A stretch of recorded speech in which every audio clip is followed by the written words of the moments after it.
अस्सलामुअलैकुम YouTube family. उम्मीद है आप सब लोग खैरियत से होंगे। आज जो मैं वीडियो बनाने जा रहा हूँ ये बहुत इंपॉर्टेंट है और बहुत सारे ऐसे लोग जो पीपीएससी की तैयारी कर रहे हैं उनके लिए भी काफ़ी अच्छी खबरें हैं इस वीडियो के अंदर। तो मेरी वीडियो को एंड तक ज़रूर देखिएगा। तो और मेरे चैनल को काइंडली सब्सक्राइब भी ज़रूर कर लीजिएगा ताकि मज़ीद आप लोगों के लिए इस तरह की वीडियोस बनाता रहूं और अपने दोस्तों के साथ भी मेरी वीडियोस को ज़रूर शेयर कीजिएगा। चलें जी, आज का जो व्लॉग है, वीडियो है, वो शुरू करते हैं। सबसे पहले डिस्कस करूंगा मैं इसमें कुछ ऐसे पेपर जो कि पीपीएससी कंडक्ट करने जा रहा था, जिनकी डेट्स भी फाइनलाइज हो चुकी थी। वो ऑलमोस्ट पेपर होने वाले थे, लेकिन उसके बाद फिर ये प्रोसीजर डिले हो गया। तो क्योंकि जंग हो गई इंडिया और पाकिस्तान की, अनएक्सपेक्टेड थी, तो वो 5 से 7 दिन जो वॉर जारी रही उसकी वजह से काफ़ी सारे जो इस किस्म के प्लान से गवर्नमेंट के या पीपीएससी के वो डिले हो गए कि वो इम्पोर्टेंट पेपर कंडक्ट कर सकें। तो इनमें सबसे ज़्यादा इंपॉर्टेंट जो पेपर थे वो एक तो ज़िलेदार का पेपर है। ज़िलेदार का जो पेपर है वो भी फाइनलाइज हो चुका था। एडी पैसी का पेपर, इसके बाद टीपा का जो पेपर है, डिफरेंट स्टैटिस्टिकल ऑफिसर्स के जो पेपर थे वो भी, और इसके साथ साथ असिस्टेंट्स के पेपर वो भी डिले हो चुके थे। तो ये जो सारे पेपर्स हैं अब ईद के बाद इंशाल्लाह इन सब पेपर्स को एक साथ कंडक्ट कर लिया जाएगा। यानी कि 28 तारीख जो है, 28 जून, बहुत इंपॉर्टेंट है। 99% ये चीज़ फाइनलाइज हो चुकी है कि जून के महीने में, जून के एंड में ये सारे पेपर कंडक्ट कर लिए जाएंगे। तो जो लोग भी इन पेपर्स की तैयारी कर रहे हैं वो काइंडली अच्छी तरह से तैयारी करें ताकि उन लोगों को मुश्किलात का सामना ना करना पड़े। और जो भी नया पैटर्न है पीपीएससी का उसको काइंडली फॉलो कीजिएगा।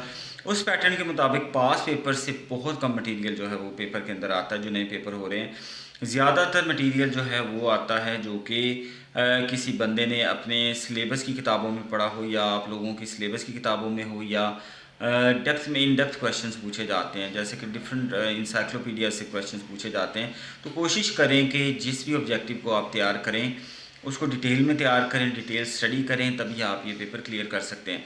बारी बारी मैं बात करूंगा कि कौन सा पेपर, उसका मेरिट क्या हो सकता है और कहाँ से आपको तैयारी करनी चाहिए। सबसे पहले मैं आपको बताता चलूँ कि जो ज़िलेदार का पेपर है, ज़िलेदार के जो पेपर्स हैं उसके लिए तैयारी करने के लिए आपको इन डेप्थ तैयारी करनी चाहिए, क्योंकि उसका एक तो पेपर आसान होगा लेकिन उसका मेरिट हाई होने के चांसेस हैं।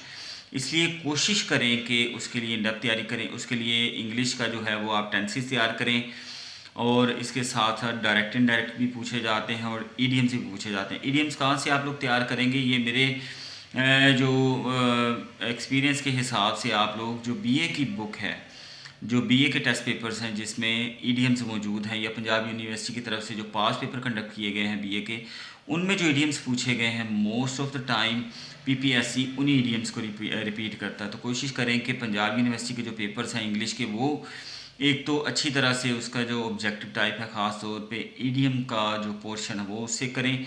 और दूसरे नंबर पर आप जो है डायरेक्ट इनडायरेक्ट एक्टिव पैसिव, ये तो बात हो ही चुकी है, ये अच्छी तरह से तैयार करें।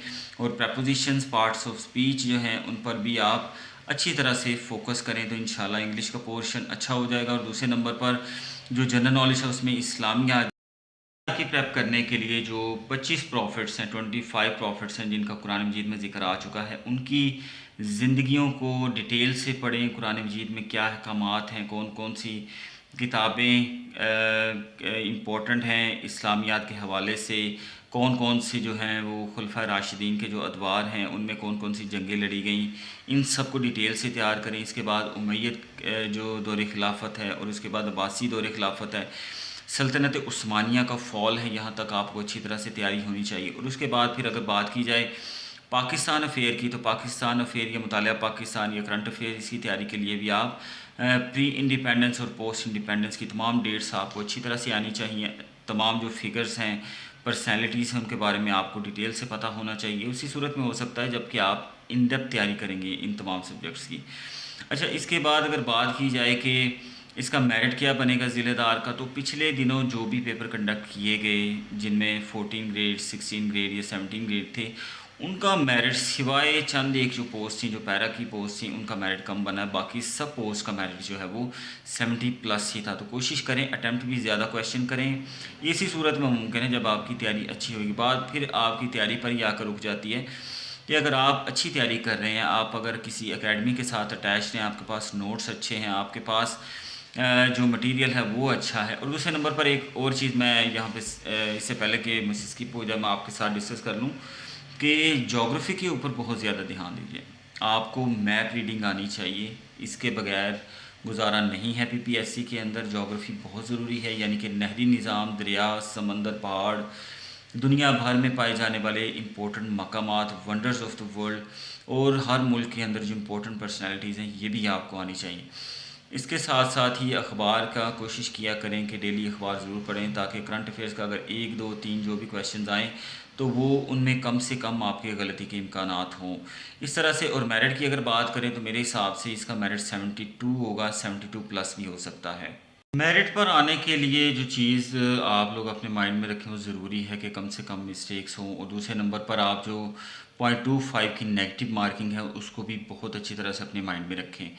तो ये थी ज़िलेदार के पेपर के हवाले से। इसके बाद बात करूँगा कि एडीपीएससी का पेपर आप किस तरह से टैकल कर सकते हैं। एडीपीएससी के पेपर के लिए वो लोग जो तैयारी करें, इसमें कंपटीशन बहुत ज़्यादा टफ़ होने वाला है, क्योंकि इसमें सब लोग ऐसे शामिल हैं, ज़्यादातर मेजॉरिटी आपको बता रहा हूँ, कि जो काफ़ी अरसे से पेपर दे रहे हैं और उनकी फ़ाइनल ये अटैम्प्ट्स हैं। तो इसलिए कोशिश करें कि एडीपीएससी के लिए भी बहुत ज़्यादा तैयारी करें। इसके लिए कंपटीशन बहुत टफ़ होने वाला। और ये भी बात है कि जो 17 ग्रेड के पेपर्स होते हैं वो पेपर भी टफ़ बनते हैं। तो कोशिश करें इसके लिए अच्छी किताबें पढ़ें, और ऑनलाइन स्टडी को भी जो है वो प्रेफर करें। जो डिफरेंट वेबसाइट्स हैं जैसे एग्ज़ाम विदा हो गई और पाक एमसीक्यूज़ होगी, इनमें जो क्वेश्चन दिए गए हैं उनको काइंडली आप वेरीफाई करके ज़रूर पढ़ा करें।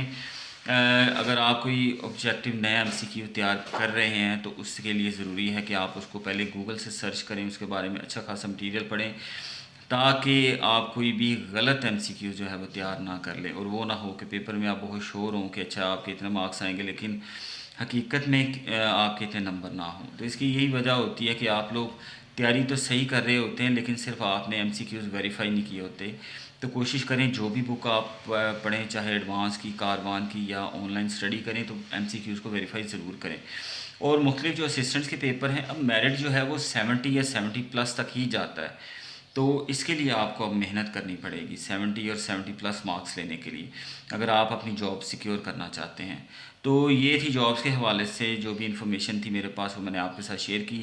और एंड में फिर बताता चलूँ कि जून के एंड में जो है ये तमाम पेपर जो है वो वाइंड अप हो जाएंगे। पीपीएससी ये तमाम पेपर इंशाल्लाह कंडक्ट कर लेगा। इस वीडियो में मैंने आपसे प्रॉमिस किया था कि कुछ अच्छी खबरें भी हैं, गुड न्यूज़ भी है आप लोगों के लिए। तो वो सबसे पहले ये है कि एकेडमिक मार्क्स जो हैं वो ख़त्म कर दिए गए हैं, इसका इतलाक़ जो है वो सितंबर से हो जाएगा। और दूसरे नंबर पर जो है इस पर भी गौर व फिक्र जारी है कि क्या 0.25 मार्क्स जो हैं नेगेटिव मार्किंग, इसको भी ख़त्म किया जाना चाहिए या नहीं किया जाना चाहिए।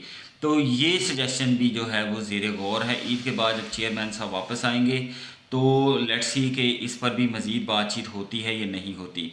और इसके बाद अगर बात करते जाएं कि जो रिज़ल्ट अवेटिंग है, जो मतलब पीएमएस जनरल का रिज़ल्ट हो गया, जिसमें पीएमएस मिनिस्ट्रियल कोटे का रिज़ल्ट हो गया, और कुछ और पेपर्स भी हैं जैसे कि तहसीलदार का सेकंड फेज़ का पेपर है, और इसके अलावा सेकंड फेज़ के कुछ और भी पेपर कुछ सीटों के हवाले से हैं, वो भी इंशाल्लाह ईद के बाद जो है ये प्रोसीजर काफ़ी तेज़ हो जाएगा। और पीपीएससी बहुत जल्दी से अपने जो काम है ये वाइंड अप करेगा। जून और जुलाई का महीना जो है ये बहुत डिसाइसिव होगा। जो लोग भी तैयारी कर रहे हैं एग्ज़ाम्स की, वो काइंडली अपनी तैयारी को बहुत बेहतर बनाएं। इसके बाद एंड में मैं आपको बताता चलूँ कि प्रिजन डिपार्टमेंट में बहुत सारी सीट्स जो हैं वो आ रही हैं, जिसमें superintendent jail, assistant superintendent jail, जिसमें मेल फीमेल दोनों कैटेगरीज शामिल हैं, और इसके अलावा जूनियर क्लर्क की बहुत सारी +100 सीट्स हैं वो आ रही हैं। और इसके अलावा जेल खाना जात में जो है वो वार्डन्स, उनकी भी सीटें जो है वो अनाउंस हो जाएंगी। तो इन इम्तहानात को भी काइंडली आप लोग अपने जहन में रखें, और जो लोग भी तैयारी कर रहे हैं वो अपनी तैयारी को मज़ीद फोकस करें। तो ये थी आज की मेरी वीडियो। इंशाल्लाह फिर आप लोगों के साथ में हाजिर होऊंगा। इजाज़त दीजिए, अल्लाह हाफ़िज़।